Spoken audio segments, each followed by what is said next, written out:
Hello, everyone, and welcome to our first interview of the day. My name is Nigel. I'm the co-founder of mayamada and the organizer of GamePad Online. So I hope you're enjoying it so far. As we do with our event, we like to mix in video games and discussions with video game professionals to give you an insight into the industry. So I'm going to be speaking with a bunch of great people who work in different roles in the industry. And here I have Johana Riquier. Welcome. Hi. Hi, Nigel. Glad to be here. Thank you for the invitation. No problem. Thank you for joining me. So we're going to jump into Joanna's journey, the work she does, all of that stuff. I just want to remind people that you can let us know your thoughts on the interview in the live stream. Just jump in the chat and ask your questions.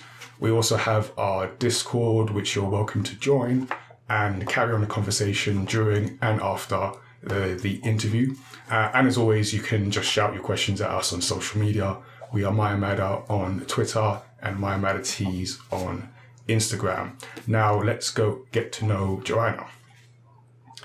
So I was checking out your details. So you're the lead of strategic business development for emerging markets at Unity Technology. Have I got that right?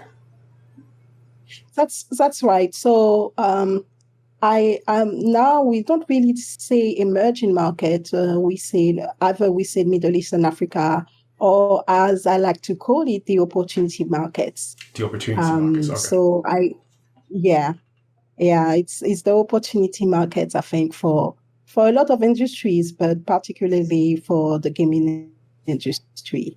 Yeah, and I lead the strategy. Yeah, and the reason I was quite interested in speaking with you, because I think hopefully a lot of people will know of Unity and in terms of the engine and its use in video games. But what you're working on is using that industry by making sure other people gain access to it, those that might not otherwise have a chance. So I thought that's an interesting view on something that we already know, but not quite understanding how it might work outside of making video games. Yeah. So let me really first of all, if nobody knows what Unity is, Unity is a platform that that allow content creators, so game developers, but Unity is also used in architecture, engineering, construction, automotive, transportation, manufacturing, oil and gas, fintech, in most of the industry right now, because it's a real-time 3D engine and platform that allow content creator in any industry to create experiences and put them out there and share them with the public. So what I do at Unity, I lead the strategic business development for the region of Middle East and Africa.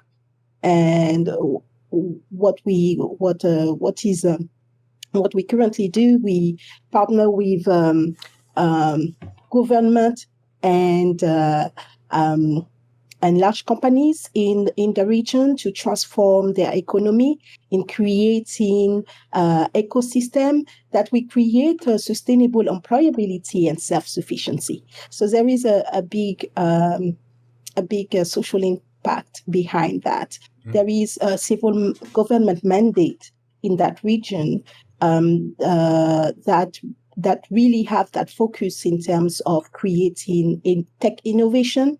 And as well, they have double focus, tech innovation and creating employability. Oh, wow. So we create solutions to with those government and large companies to ensure that the population gains sustainable and marketable skills in Unity. And the solution will enable them to launch successful startups or to market their skills to existing businesses, so either local or international, and really help promote the Middle East and Africa region as the next hubs for real-time 3D scale, not only in the region but across the globe. With the current crisis, the global crisis, has really highlighted is that remote work is going to be the way forward. So companies already had tech company already have that way of working. Some of them, but not everyone. But now more and more industry will have workers all over the world. Yeah. And this is where we can create this employability, so people that can gain those skills in Africa, in Middle East, can work for companies in the United States, Canada, Europe, Japan, Kenya, South Korea. So basically, the globe will become one. Wow, that's really cool. I mean, and even so, I actually learned a lot in what you just said, because when I mean, this is like a video game show. So when I think of Unity, I think of video games. But what you're saying is like it has a lot of scope, like way outside of video games, and particularly for the world we're in now, in terms of being able to get those skills that can apply in different industries. That's really cool. Okay, so yeah, that's correct. All right, so we've got like an idea of Unity, and what I'm interested in is like how you got to where you are now. So I always like to ask people, like, did you always want to work in or related to something related to video games? Was that always a plan? Because I've seen from like your past work experience that you've got quite a varied, or you've had varied roles in terms of like locations and the actual job title. So how did you find yourself in a video game capacity?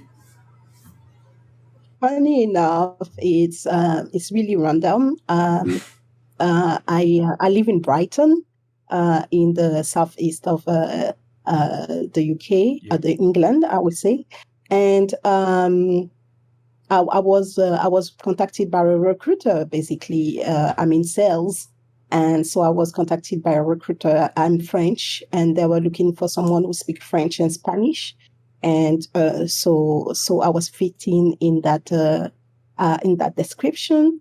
To be fully honest with you, when the recruiter contacted me, I checked the website and I was like, oh no, I don't want to go in tech or game. What is that?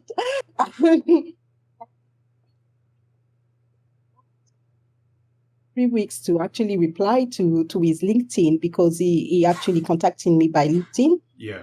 So, and after, so I contacted him and he explained, and I said, okay, I'm someone I'm curious by nature, but so I said, okay, I'm still going to go. I'm still going to go and do the interview.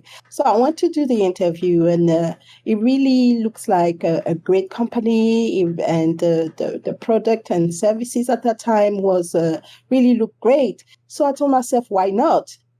This is how I actually got into Unity. Very random, nothing. From my childhood, I'd always wanted to go to be in gaming. No, that's not my my story here. Yeah. So that's this is how I got to. Yeah, and I think there are people in the industry who, obviously there's people who like, I've always wanted to be in games, always like playing games, but then and what I like to, with the young people I work with, what I like to get across that it's an industry, and it's a business, and it's a job. So the same way you might be approached for any other job, you can also be approached for video games, and that's how you found yourself in it. So, and that's correct. So given that you came in kind of in a random route, or to be fair, that's actually quite a traditional route for job hunting, so LinkedIn and recruiters. I think people understand that. I was about to tell you that. Yeah, I was about to tell you that, because I also in my extra outside of my work, I help people. I help Black professionals to get into the industry. And one thing that I noticed is that their LinkedIn are not always the best. So there is an attention that you need, an attention to details that you need to have in your LinkedIn. Your LinkedIn needs to be updated, but not only updated, you have to be active today on LinkedIn. And it is even more true right now is that, again, because of the COVID, everybody look at your social media. And even before the COVID, everybody look at your social media, and the first social media that's going to be looked at is your LinkedIn. What is your activities? Are you being, and if you want to be actually noticed, do you comment on main stakeholders on their posts? Do you do posts? Are you actually a thought leaders? So there is a lot of things that need to be done, and to actually be noticed. It's not random that if you're looking for a job, regardless of the industry, you really have to do your part on that. Yeah, and I'm going to be honest. I hold my hands up because my LinkedIn is not the best. I need to improve that. I actually had someone contact me for an event coming up. Well, it would have gone by the time people are watching this, but at Ubisoft, and they used part of my bio from LinkedIn. And when I saw it, I realized that actually that's at least 2 years out of date. I need to update that. So yeah, that's definitely a good thing. People are looking at your online profile, so definitely keep them updated. Always. So I'm definitely gonna do that, myself. Yeah. So speaking of LinkedIn, I actually saw on your LinkedIn, you described yourself, or at least your position, as a hybrid between sort of business developer and creative. And that kind of caught my eye just because that's something that resonated with me in terms of what I do in running a business and also a creative business. So how do you find the combination of those two roles in your job and the work you do? Well, I describe myself as a creative and business, because sometimes business can be quite rigid with methodology and processes, and really when you go into new markets, and when even with a current market, you always have to think ahead. You always have to have this forward looking and looking into the future, and really have this open-minded and not be scared about creating new way of doing business, creating new ways of connecting with people. I've always been a creative from a young age. I used to play a couple of instruments. I used to read music. My mom really gave that education to me. I used to draw, and now today as an adult, I still model. I used to sing as well. But today, in terms of creativity, I model, and I do photography. So all of it's the years of creativity that I apply to the way I do business. So that's why I always find as well in everything a way to enhance a business or find some business opportunities. So that's why it's really 50-50 in my mind. Yeah, no, that's interesting. I think, like you say, the business side can be seen as quite rigid, but you still do need creativity in what you do. And I think it's something that kind of gets overlooked because we sometimes, like you mentioned, like you sing, you used to draw and model photography, and I guess we kind of we sort of put them in boxes sometimes. So it's not always known that you have to use your creative sort of talents in your work roles to produce the best results. Yeah. I'm not saying you need to go and sing when you turn up at work, but in terms of like creative thinking and imagination, that all still comes into play when you're in your business development role. That's correct. Yes. So, yeah. So like on that line, and then I mentioned before that I do work with young people, and a lot of the time it's a case of them wanting to maybe be in certain roles but not quite understanding how to get there. So I'm interested in for you where you are now, looking back at, say, your younger self or young people that want to progress in the video games industry, what kind of advice would you give for them, given the world we're in right now, if they wanted to make their way in the games industry? So they need to know their craft. Know your craft. Know what to be advanced. Be expert in what you want to do. Be a thought leader. So what I do is really, and I still apply that to myself. Create your own brand. Know where you want to be, how you want to be portrayed, what you want people to think about you, the image that you want to convey, and as well be an expert in what you do, and know what you want to do. That's the first thing. And then the second thing, connection, association, partnership. If you have to do charity work, or if you try to, in order for you to know your craft and to be applicable in the industry, you need to put your skills to use to know how it works. So partnering with association, with companies, create your own things as well. You can create an initiative if it doesn't exist, or even if it exists. Create your own things and partner with established companies, and yes, connected, networking is everything.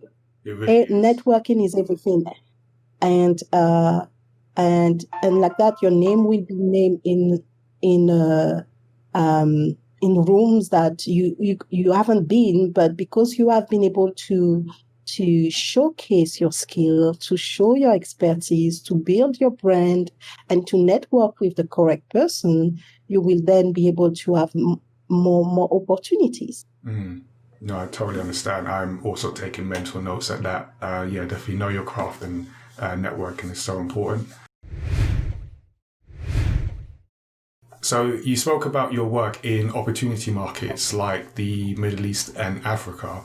So I'm interested to know, like, what do those markets look like in terms of the video game industry, and how would you compare it to what we might be more used to in the UK?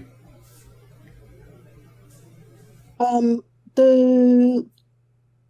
gaming industry in Africa, it's nascent. It's been developed.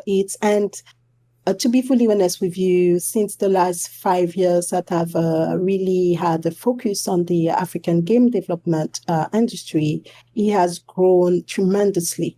There is now, and of course this year has been very paramount for the growth. So let me give you some numbers. So Africa is the only region in the world where the youth population is really increasing. Everywhere in the world, the youth population is going down.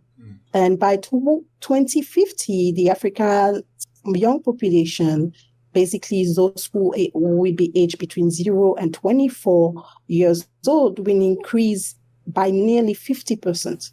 So today, Africa will have the largest number of young people, but will also have the larger number of young people. So it is important to really understand why the continent and the youth of the continent is key to the future when it comes to mobile and to gaming as a whole. because it needs to be that this will be further boosted by significant investment, by investment from the whole world. So now, when we look at some numbers, of course, Africa is a mobile market for now, and so there is a very big opportunity there for mobile gaming. And of course, the game developer there, they don't only develop for mobile, they develop for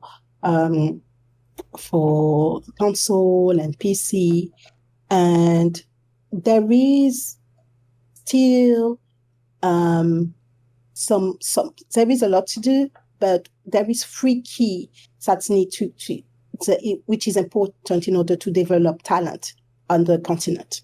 So there is the education. Yeah. So education needs to be done. So teach people how to use Unity, not only Unity, but how to use game development. Teach people how to be in business as well, because, for example, the game developer right now, they may be good in tech. However, how to present themselves, how to get some investment, how to make a pitch, how to market their completely different their game, exactly, monetize. Everything needs to be taught. So education is key. So once you've got the education, you also have that talent pool. You need to ensure that they're really working towards being self-sufficient, or being people that's going to be supporting game developers around the world. So you have to have these play areas, these incubators, these accelerators. That's going to be a space to gather and increase the knowledge sharing. And thirdly, and this is what is happening, having an association to a body that's going to have everybody in that association, a structure association, in order to represent the game developers in Africa. Yeah. It's important. So Africa Game Developers Association has been created, has been announced and launched not long ago, last month. The president is a dear friend of mine, Aram Taiwa, and as well understand that Africa is so vast. It's diverse. It's like 54 countries. When we talk about Africa, we talk about we talk about 54 countries, 54 governance, 54 policies, 54, and we need to understand that it's not only 54 culture, because in each country there is different cultures. So there is such a wealth of content that can be created from that culture. So this is where we need to see the game developers create from. So we need to give them all the tools in order for them to get those cultures, those content, to reach not only the local population, but the world. And as well, from before, they used to really have that mindset to create games for outside of Africa, instead of create game for already games that's going to be popular already locally, and then that can be popular outside.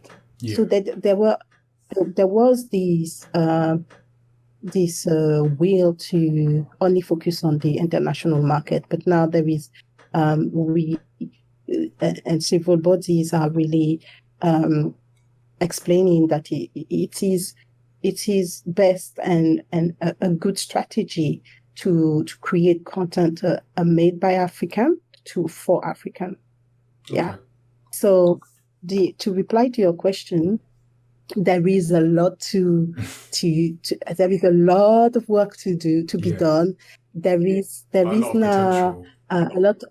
a lot of potential, and there is a lot of initiative, and there is a focus to be on the continent. So I'm very glad. I've started working 5 years ago, and it was really, really, really hard to actually try to get the word out and for large enterprise to be interested. Yeah. It is hard. Sorry, my response is a bit long, but No, sorry, I it's good just want to information. say, Yeah. I just want to say that it is hard, but it was hard, but it's still it now we need structure because our funding that comes. There we still need to have a flagship games that come out of Africa with a large investment, like for example, a $1 million investment for a game. That's going to be to put the continent on the map in terms of game industry. Okay. But this is coming. This is coming, and it is the all the the civil unrest, the highlight that the Black community have had with everything that's happening in the world, that really put a highlight on the continent. Yeah. I would say that in the game industry is late compared to other industry in terms of interest in the market. Okay. There is over tech industries that have a lot of investment already. Yeah. No, I get that. And like as you were talking about the continent and the diversity that exists within it, it just made me think of the work you do outside of Unity with the overlooked audience and trying to highlight that diversity in the Black game content creator developer space. So can you tell us about your initiative there and sort of what led you to create it? Yes, I can. So the Overlord Agency is a much recent initiative that I really started after a conversation with a friend back in May 2020. So I was telling him and I was sharing about the challenges of being a Black professional woman in the gaming industry. Though I had a network of Black women, I was feeling that, first of all, we were still very, very few. And who knew about us?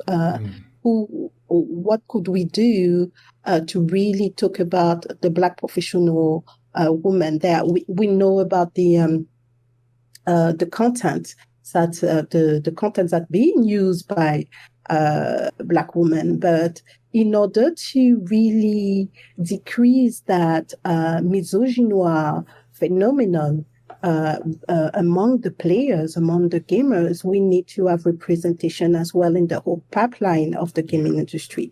The gaming industry is not only the games, is the game academia, so university, the university, the educational institution. Then you have the game tech, such as Unity, Roblox, Unreal, yes, Amazon, and you have the publishers, you have the game dev, so the game studios, you have the VCs, you have the lifestyle, so the star players, and then you have esport, and then you have the gamers.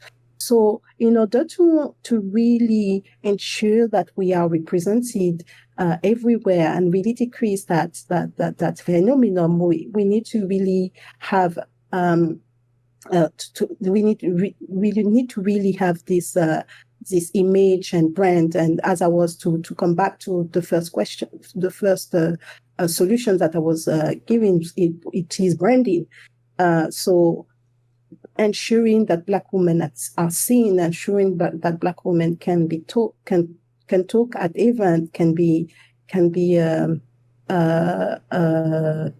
hired as well. So once you improve the exposure and the representation, you not only improve the life of Black women right now, but you also give the option to young Black women, young Black girls to really think as the gaming industry as being a potential industry to work in, and whatever the role is.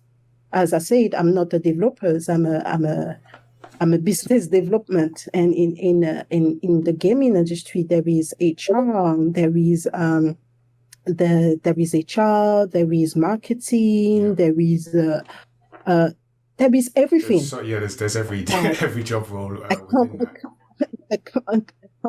Accountant, Yep. lawyer, everything. So you can look at the gaming industry as being an industry, as another industry, and really vulgarize, not because a lot of people think it's daunting to get into the gaming industry, and it is daunting because it has always been a closed industry. Yeah. And I know people really really fighting to get into the industry. For now, I still haven't understood why.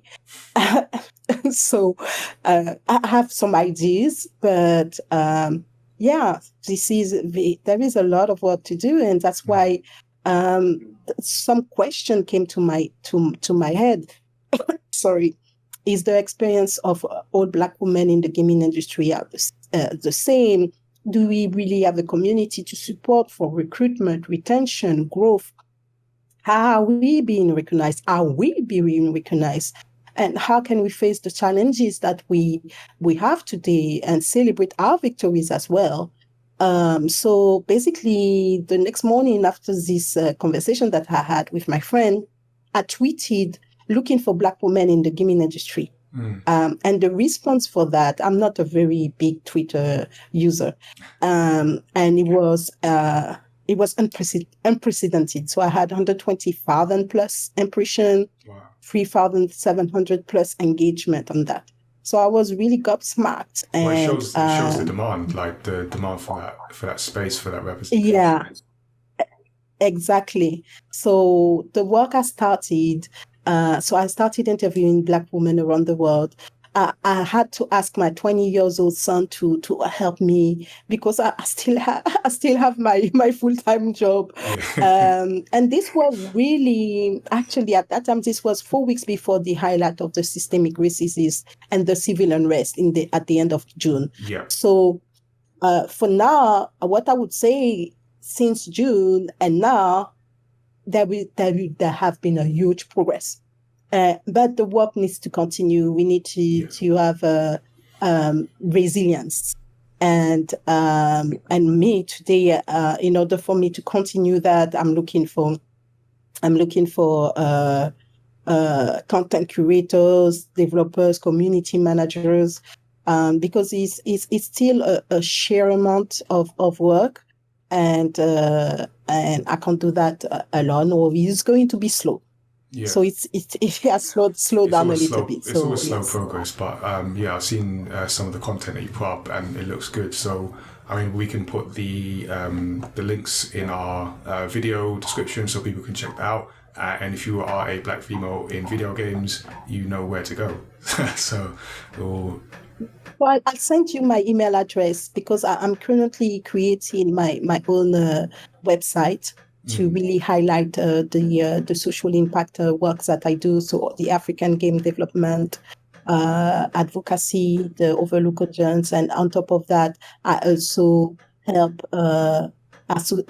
initiative project in Africa in tech.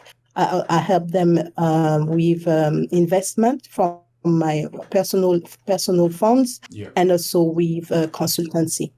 Okay. So I'm going to give you. So by the time I hope I will provide you this. Yes.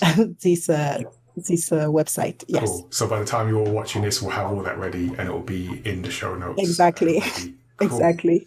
Fantastic. All right, Joanna. Well, yeah, thank you for taking the time to speak to me. It's been, really good to hear about your work within Unity and also outside of Unity to like increase representation in video games. So yeah, thank you for joining me.